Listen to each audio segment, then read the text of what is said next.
Alright, hello everybody. Today I'm going to be talking about some controller settings that I use in Marvel Rivals, just different customization things uh, that I found useful in the game. Not everybody is going to want to do things the same way, but one of the best things about this game is they give you so many customization options for every character, and you can make them unique to each character. Obviously, this discussion is centered around console and controller players. Um, First, I'll start off with the controller. Um, I use either the GameSir G7 SE or the GameSir Collide. Um, Before I found GameSir, I went through a ton of different Xbox controllers on the Series X, probably 10 different controllers between, the stock ones that came with the console that I got replacements for because they malfunctioned up until the warranty was out. Um, Power A, which is, kind of on the cheaper end brands. Turtle Beach Stealth, which was probably my favorite. 8-Bit Do, which I also liked. Every single one of them got controller drift though, and a couple of them had other things. My second 8-Bit Do came out of box with a faulty X key, and that's on me because when I ordered the first one and I liked it, I ordered a second one as a backup, and then when the first one got drift, I opened the backup, and the X key was, or button, I should say, was, not working out of box, and it was past the warranty at that point. Like the Turtle Beach Stealth, it also got drift. I will say the new Turtle Beach controllers are getting very good reviews. I haven't had a chance to use them yet, but that's one thing to check out. Um, but yeah, by far my favorite Xbox controller on Series X has been GameSir brand. Um, their sticks protect against drift. Uh, Depending on the model, you can get them with back buttons that you can map to any button on the controller. I use these for the clicking of the thumbsticks. So the left back button is left thumbstick click, and the right side is the same. I do this because I play a lot of first-person shooter games, and sprinting is clicking down the left thumbstick, and that's one of the first things that would always go bad for me on a controller is left thumbstick drift, if not, outright failure. Um, so keep that in mind when I show you some of my controller loadouts and Rivals. If it says thumbstick click, then I'm using the back button on this controller. Um, GameSir also came out with a new, I think it's called G7 Pro. Um, it's their equivalent to an Xbox Elite controller, I believe. It's $80. I can leave a link to these controllers in the description. They're not affiliate links. None of this video is sponsored. That's just for your own information if you want that. So anyway, let's get into it. If you're in Rivals, the way to get to these is go to the little gear icon in the top right hand corner. That's Settings. Click Settings. Use the right bumper to go all over Controller and click Combat. And right up here where it says All Heroes, you can go here and click and select by each hero. So I think the first one I'm going to talk about different is Human Torch, and then click Confirm. So a lot of what I do with changing up control schemes for Rivals heroes. The default schemes, some of them are consistent with what the button does and corresponds to the character action in game, but some of them are different. And I guess right now I'll go to the best example. I probably have the most playtime on Scarlet Witch. Let's see, her default ascend is LT. And then, so I had a lot of playtime with her. When Phoenix came out and I started playing her, her default ascend was A.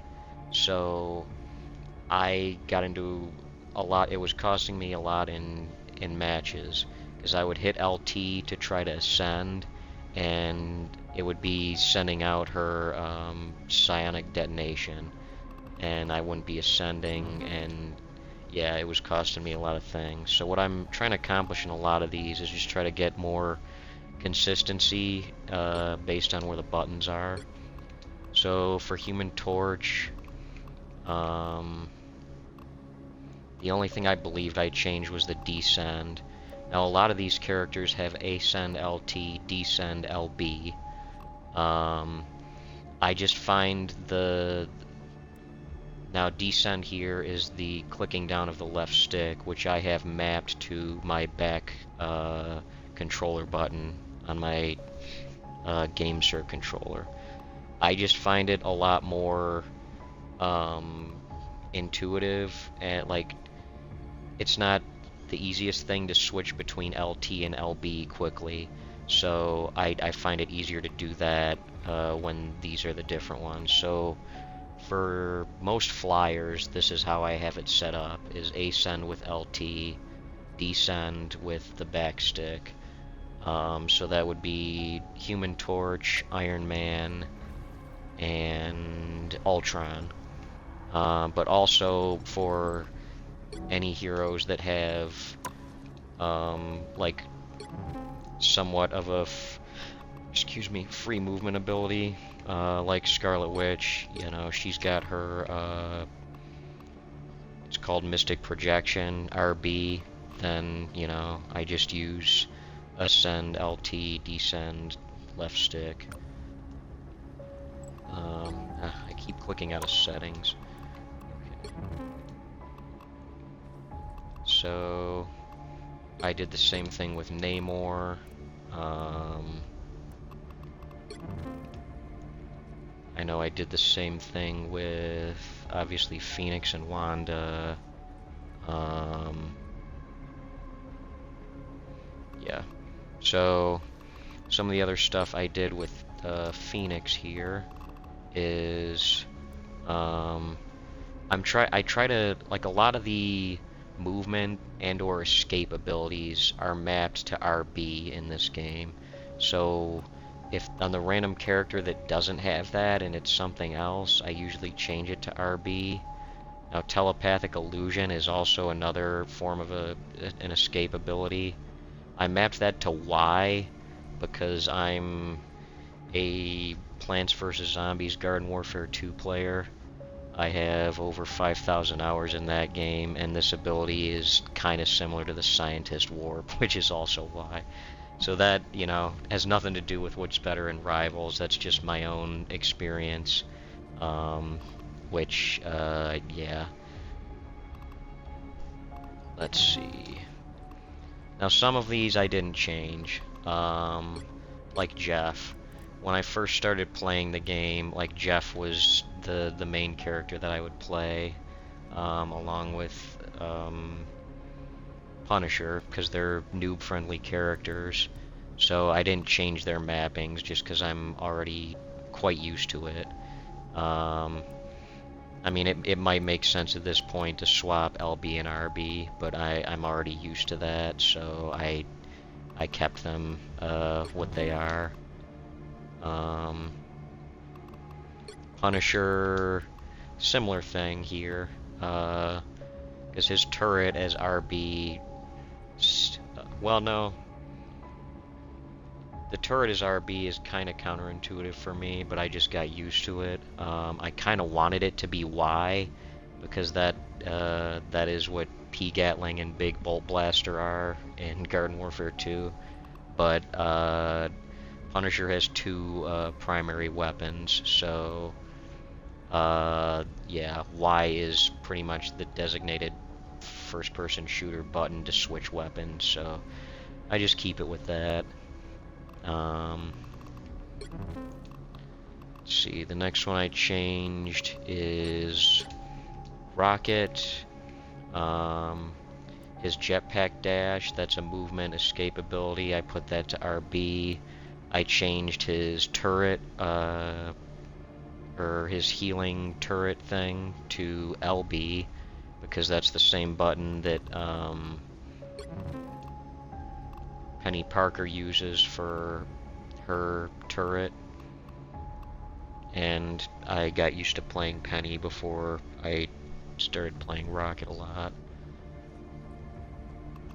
Squirrel Girl's another one. I did, her tail bounce is RB, because that's a movement ability, jumps up. Kind of reminds me of Pea Shooter's Hyper. That's another PVZ reference. The Mammal Bond and Squirrel Blockade, I'm kind of not sure what to do on that. I'll probably just leave those what they are for now.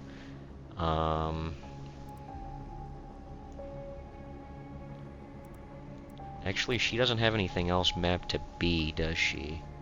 I might change the Mammal Bond to B, and then Squirrel Blockade could be LB, because that's like a grenade type thing, which is LB in a lot of games. I'll think about that one. I mean, as you can see, none of these are hard and fast rules. It's just what feels best for how you want to play. Let's see, the last one, I think the last one I want to talk about is Winter Soldier, Bucky.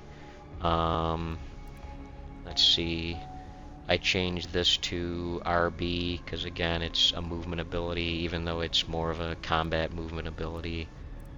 I think, yeah. And then, where's the other part of his that I changed? Oh yeah, hold to activate his bionic hook.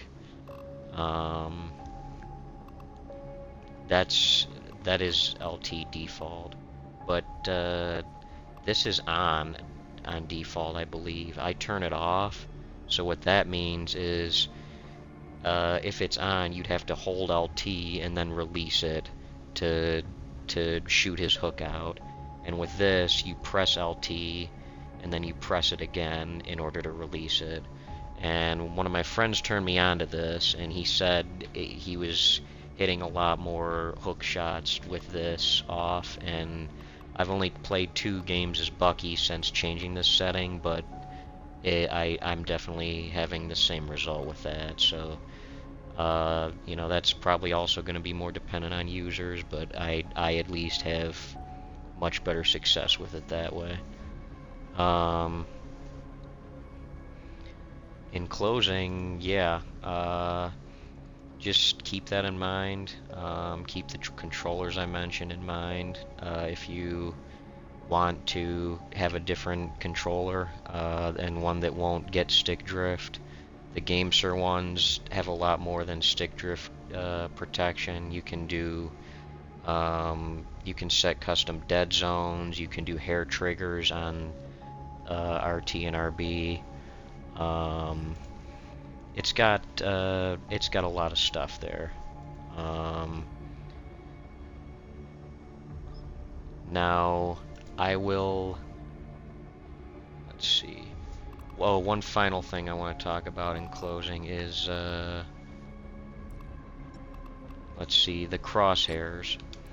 You can also set custom crosshairs for every hero. What was this under? Oh yeah, reticle. And yeah, if you notice, I've done that with all these. I'm gonna leave a link in the description to Marvel Rivals Merchant. Shout out to that guy. He makes crosshairs for all these at every hero in the game, and explains like why he likes it that way and what they're supposed to help you do. So look into his videos for that. He updates them every season. I make tweaks, like some of them I run just as he recommends. Some of the heroes I make tweaks depending on, what my personal experience and needs are. I mean, some of them, like some of the accuracy hit scan characters, he just uses a dot. Like that's not as helpful for me. I'd like a little bit more of a guide to center the screen on something. So I kind of try and make something, you know, whether I add a lower opacity crosshair or circle to it, whatever. But again, that's something that you can change as you see fit and make adjustments to. Alright, hope this helps some people out there. I'm not, a pro player by any means. I'm not. I wouldn't even call myself very good. I have some games where I ball out and carry the team, and then other games where my team gets stomped, or other games where we win and I'm getting completely carried by my teammates. But yeah, just hope this can help some people, and just know that there's these options out there. All right, have a good day, everybody.